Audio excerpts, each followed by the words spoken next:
kita akan mulai dulu dengan saya minta kalian berdiri. Indonesia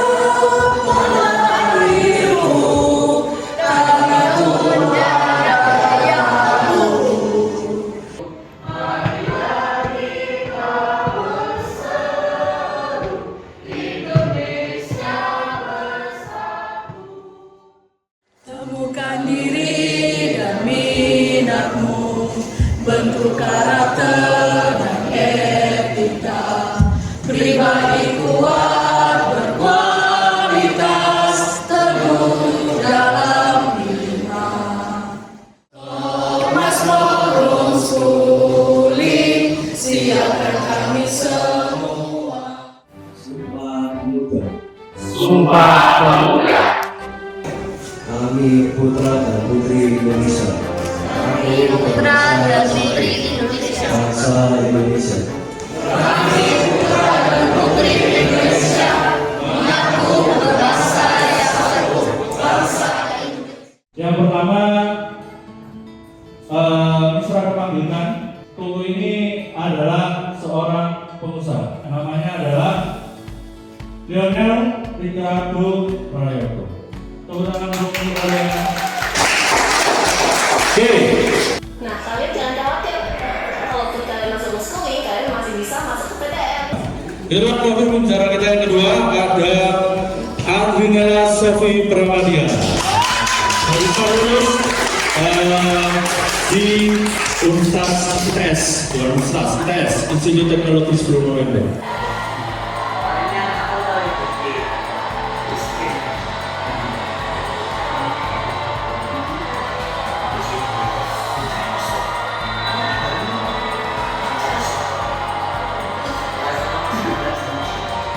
Oke, kita panggilkan Master Kopi, orang yang adalah konsumen akses. Anak-anakku semua, selamat pagi. Selamat pagi. Tetap bersemangat ya. Kalau dulu Sumpah Pemuda dengan tujuan bagaimana kita membebaskan diri dari penjajahan. Kemudian apa relevansinya untuk saat ini sehingga kita harus merayakan. Anak-anakku semua, kalian adalah anak-anak yang masih muda, tentu punya impian, tentu punya cita-cita, tentu punya rencana-rencana. Tapi impian tidak sekedar impian. Sebenarnya impian-impian ini akan tercapai dengan pendampingan yang kuat daripada orang tua. Nanti saya akan mendatangkan bagaimana orang tua yang mendampingi anak dari zero menjadi hero. Saya kira itu pesan saya. Sekali lagi, selamat Sumpah Pemuda. Terima kasih. Tetap bersemangat. Learn, live, never give up. Di sini sekarang sebagai pengusaha, saya memiliki pabrik di bidang pembuatan baju, garment ya. Jadi kita melayani klien besar kita, Matahari Department Store. Kita supply ke seluruh Indonesia. Ya, yang saya pakai ini berasal dari nama saya, Lionel. Halo semuanya. Perkenalkan aku Sofi. Kalau dibilang aku punya penggemar seni, jadi mulai dari semua media, teater, terus lukis, clay, modeling, animasi, bahkan aku juga pernah rilis singleku sendiri musik, karena itu juga menurutku seni, jadi aku ngelakuin semuanya. Aku memang Sofi, tapi biasanya aku juga dipanggil Toto karena kebanyakan project-project seniku itu under name Toto. Aku Marcel, aku 23 tahun. Aku sedang bermain basket di klub BPM CLS Surabaya. Nah, sekarang mungkin mulai dari kolonial dulu gitu ya. Mungkin bisa diceritakan Bu, awal mulanya berbisnis, ceritanya, perjuangannya, awal mulanya mulai bisnis tahun berapa? Kalau kita ngomong bisnis, bisnis pabrik baju ini sendiri berasal awal mulanya dari orang tua ya. Awal tertentu kita tahun 2012, ya orang tua mengalami ngomong kasarnya ya. Lalu yang bisa diselamatkan hanya mesin-mesin. Akhirnya kok bisa akhirnya bisa survive lagi ketika di fase terendah itu? Semua yang dilakukan ya saya lakukan. Kalau boleh tahu, apakah memang dari awal ke kolonial ini memang tertarik di bidang bisnis? Kan memang bisnis orang tua nih, tapi kan kadang anak itu kadang nggak mau juga meneruskan bisnis orang tua kadang. Posisi jadi nggak kepepet ya. Kalau kepepet kita gimana caranya bisa menghasilkan uang? Otomatis nggak ada yang nebengin saya. Nah di situ rasa malas saya sangat timbul. Betul. Sangat timbul, males nggak datang lah gitu ya. Tapi waktu itu sama Pak Thomas, waktu itu zamannya BlackBerry ya Mas, BlackBerry, BBM ya, belum ada Android. belum ada Android. Jadi BBM Pak Thomas ke BBM saya sudah sampai mana? Saya ngomong masih belum berangkat. Ya. Pak Thomas marah besar waktu itu. Oke. Pak Thomas marah besar. Jadi ketika Pak Thomas marah, wah saya langsung gak enak ya. Langsung saya berangkat dari barat ke TP naik sepeda motor ngebut saya. Waktu itu saya malu banget sih, malu banget ketemu Pak Thomas waktu itu kan ya di restoran makan gitu ada beberapa orang. Pak Thomas cuma ya ayo makan dulu. Wah saya ini merasa malu banget waktu itu. Dan di situ itu juga jadi salah satu titik balik saya, karakter saya. Oke. Dimana kita nggak boleh males, apapun yang terjadi kita harus jalan gitu. Dari situ sejak saat itu saya kalau ketemu orang, kalau mau janjian sama orang, saya harus ditepati dan harus ditepati.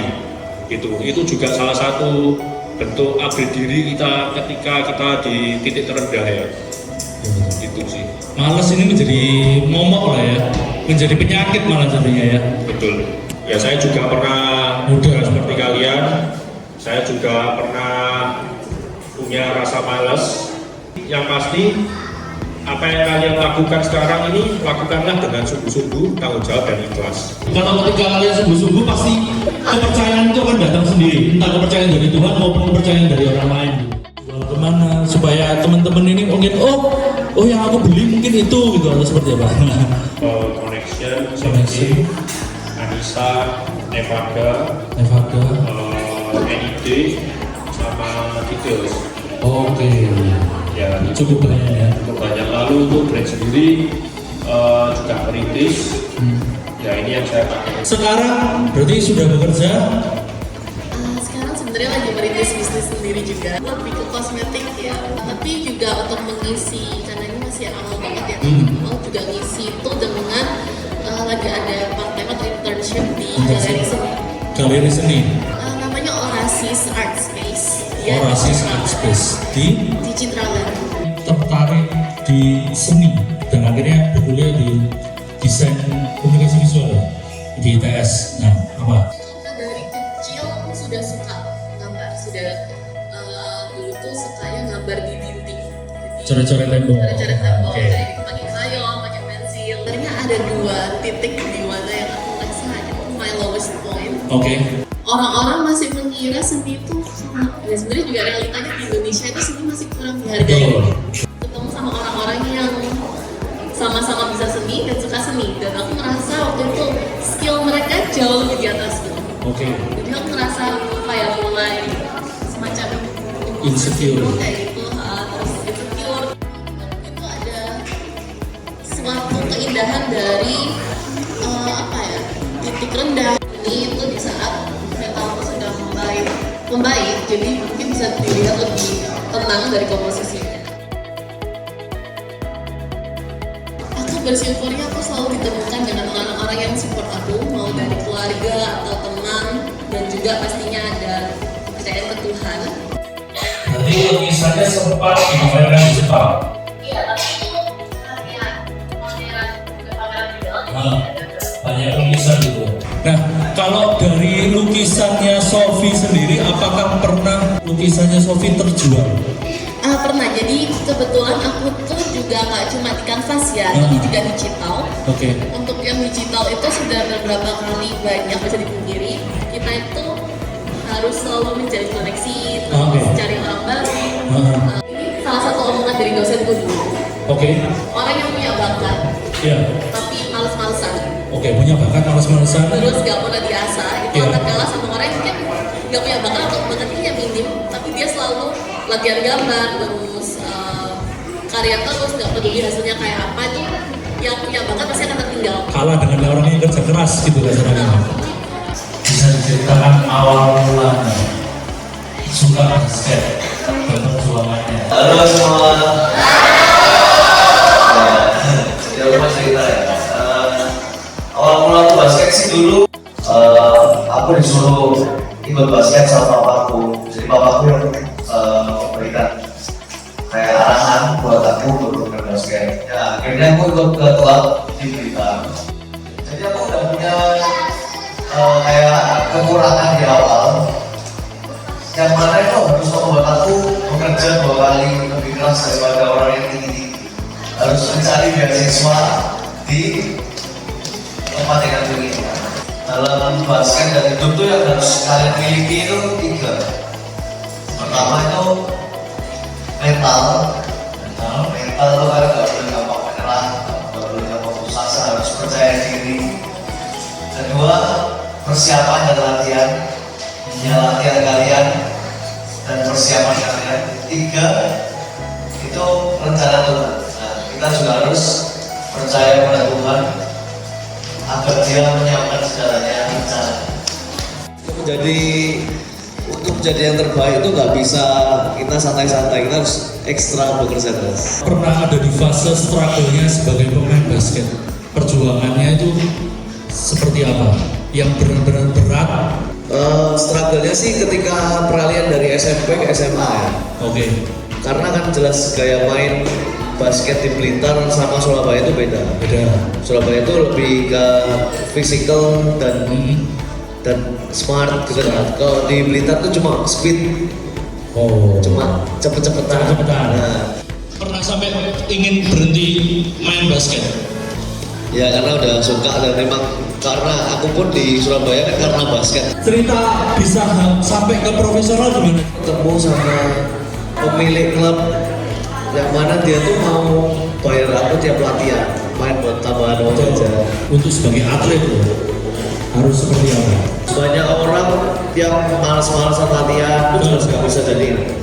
Ada orang yang jago, latihan rajin, skill bagus, tapi nggak punya mental. Sama aja nggak bisa bagus.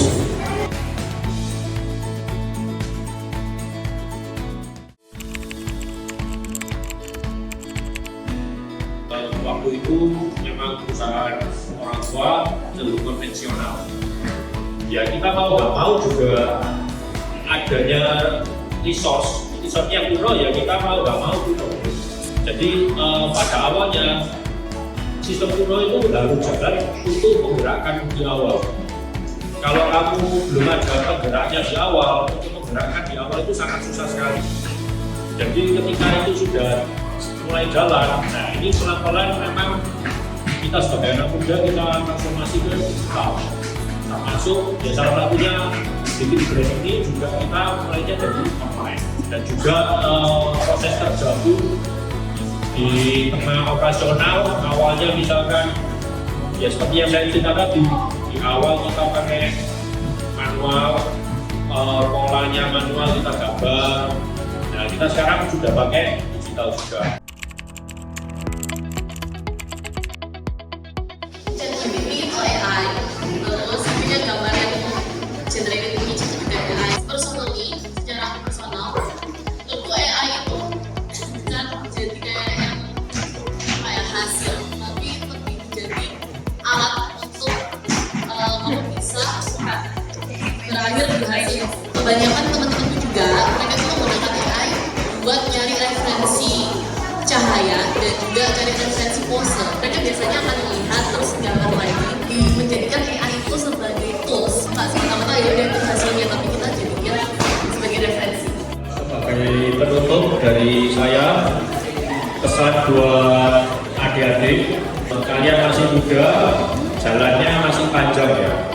lakukanlah hal-hal yang bisa kalian lakukan dengan tanggung jawab, dengan ikhlas tadi dan dengan sungguh-sungguh. Ini orang-orang yang mungkin akan mengkoreksi kalian, baik itu dengan marah, menasehati, itu untuk diri kalian. Jadi kalian jangan merasa down atau jangan merasa wah aku kok dimarahi. Kalian juga jangan takut marah. Kadang marah itu adalah sebagai cambuk untuk membuat kalian lebih baik. Kalau dari aku, jangan terlalu mengejar validasi orang lain. Yang utama itu adalah belajar ke diri sendiri juga. Alasan kenapa kamu mulai itu dan kenapa kamu ingin mencapai mimpi itu, jangan merasa terlalu bersalah kalau kamu juga butuh istirahat. Istirahat paling banyak perlu tubuh dan pikiran, tapi juga jangan terlalu lama. Karena kalau sudah terlalu nyaman itu susah untuk kembali hyper lagi, lebih sulit lagi. Tentuin mimpimu apa, kamu camkan dulu di kepalamu, cari motivasimu lah. Kalau bisa, kayak contohnya aku kan dari aku mau juara 1 pon, aku latihan sehari 6 jam. Ya capek, tapi ya untuk mencapai itu ya itu it takes hard work.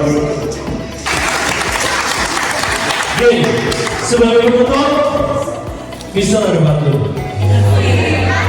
Mister Daniel suka dimarahi Bu Ida. Pak Yeri suka jalan sama Kia. Inilah akhir dari talk show Muda Berkarya. Sampai jumpa di acara lainnya.